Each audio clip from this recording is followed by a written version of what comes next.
Il problema non è tanto la Grecia e per i conti in banca, il problema è che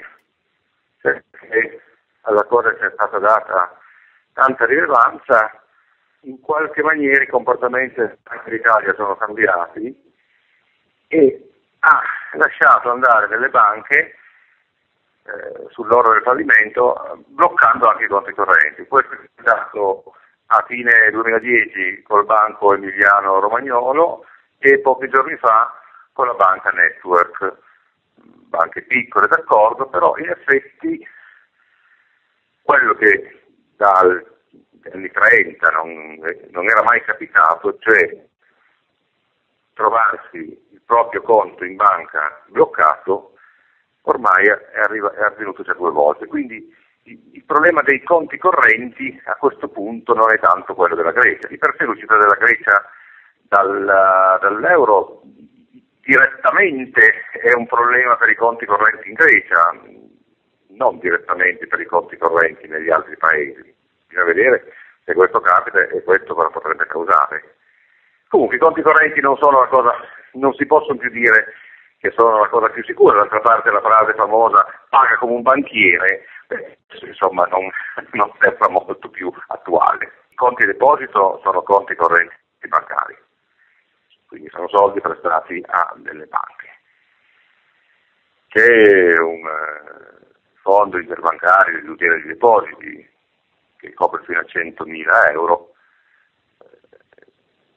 che infatti verrà probabilmente attivato per la Banca Network, però diciamo, se si teme un crack generalizzato del sistema bancario, qualche paura si può avere. È molto probabile che gli stati cercheranno in tutti i modi di impedire una catena di fallimenti, anche se liquidazioni amministrative, comunque fallimenti delle banche, perché questo causerebbe un blocco dei pagamenti, una catastrofe proprio dal punto di vista del funzionamento dell'economia, non tanto della crescita, ma proprio del funzionamento. Se i conti sono bloccati, uno non riesce a pagare, non riesce a acquistare, non riesce a pagare gli stipendi, uno non ha i soldi, gli stipendi non può comprare, quindi l'idea di una garanzia sui conti correnti anche a livello europeo è plausibile. Diciamo, in qualche maniera è più sicuro uno che ha dei titoli anziché dei soldi sul conto corrente, perché i soldi sul conto corrente sono soldi prestati alla banca che vengono coinvolti da un qualche crack o simile della banca. In prima istanza, salvo manifestazioni ma molto gravi, i titoli in un deposito titoli sono del cliente, non sono della banca. Come dire, se fallisce la tintoria, la pellicola della tintoria non viene a capire dai creditori della tintoria. Quindi distinguerei fra i conti in banca, sono soldi lasciati alla banca, e i titoli che uno ha comprato e che lascia in deposito in banca. Non parliamo poi delle cassette di sicurezza, escludo che si arriva a situazioni in cui le banche vanno a aprire le cassette di sicurezza dei clienti per portare via quello che c'è dentro.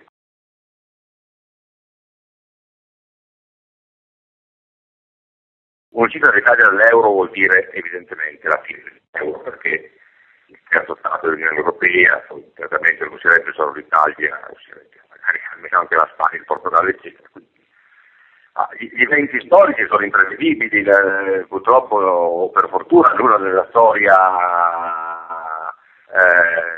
non può tornare in qualche maniera indietro. Sembra veramente molto improbabile che si arrivi a questa cosa qua, sembra anche molto improbabile che la stessa Grecia esca dall'euro, perché l'uscita di un singolo Stato è già devastante per tutto il sistema.